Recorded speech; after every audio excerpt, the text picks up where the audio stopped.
Prevara se je začela z na videz verodostojnim sporočilom platforme Binance in sicer kot opozorilo, da nekdo želi z računa dvigniti denar. Na tej platformi jaz dejansko imam sredstva, bila sem tudi v platformi v 24 urah in potem, vkolikor to nisem bila jaz, potem ne pokličem na to telefonsko številko, kar sem tudi naredila. Na drugi strani je bil človek, ki je govoril odlično ameriško, glas je bil zelo jasen in ko sem jaz postavila vprašanja, kdo je prišel noter, kaj se dogaja, kaj moramo narediti, je imel na vsa moja vprašanja odgovore. Med pogovorom je naša sogovornica prejela tudi potrditveno telefonsko sporočilo. Ravno kar govorite s supportom od Binance, ravno kar boste odprli SafePal denarnico, katera pač denarnica je tudi lastnik delni Binance in tako. Dobil si en občutek varnosti, če tudi seveda ni imel to veze za samo platformo Binance. Pri takih prevarah nas prevaranti želijo prepričati, da se zelo mudi in da če sredstev ne boste prenesli hitro, bo prepozno. To je že znamenje za preplah in še. Katerakoli kriptoplatforma nikoli ne bo zahtevala, da jih pokličeš. Zdaj, oni bodo dejansko vedno ta vprašanja zastavljali znotraj tvoje platforme in ti se bo z njimi pogovarjal znotraj platforme, sprav nikoli po telefonu. Zato je pametno, da se v takih primerih posvetujete s kom, ki se na take zadeve spozna. V našem testu je šlo pa še za to, da sem imela jaz kolega, ki je prav v kriptosvetu že od samega začetka in sem rekla, ok, če temu vse tako, a lahko prosim pokličem vsaj tega kolega, da mi pove, a je to varno. Vse pogostejše so tudi prevare pri vlaganjih. Za kar 19 milijonov evrov so bili lani na ta račun oškodovani Slovenci. Povprečno oškodovanje na posameznika je znašalo več kot 28 tisoč evrov. Tako da mi tukaj res vidimo, da v tem delu je ta, bom rekla, spletni kriminal res izjemno dobičkonosen, pa tudi izjemno dobro organiziran posel.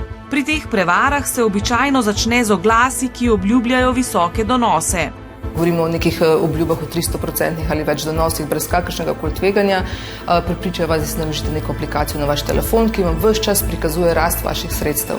Torej, vi kadarkoli odprete to aplikacijo, ves čas vse krivulje kažejo navzgor in vi ste prepričani, da v bistvu vaše premoženje na nek način raste. Vse, kar pa vi počnete, je, da praktično nakazujete denar neposredno tem goljufom, ki vas ves čas preprečujejo nekako, da investirate vedno več, ker so ti donosi vedno višji. A ti grafi in donosi so izmišljeni, zato se zapletete takrat, ko si želite denar izplačati.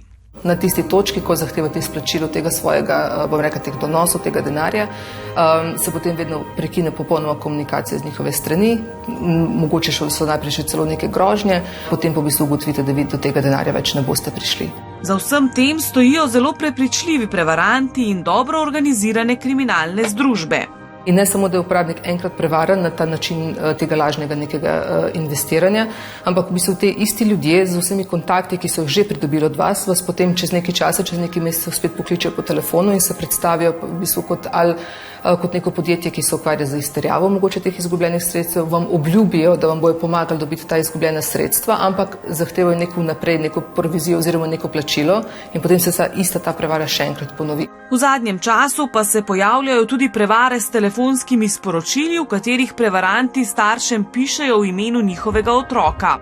So zelo, bom rekla, različni načini izpeljave te prevare. Dostikrat napišejo, da so ostali brez denarja, če jim lahko nakažemo nek denar preko kreditne kartice ali pa preko plačilnih teh kartic, darilnih kartic. Tako da na koncu spet je njihov cilj pride do nekih finančnih sredstev. Mi pa vedno opozarjamo, da kadarkoli nekdo od vas zahteva, da nekomu pišete svojo kreditno kartico, da ste res izjemno pozorni.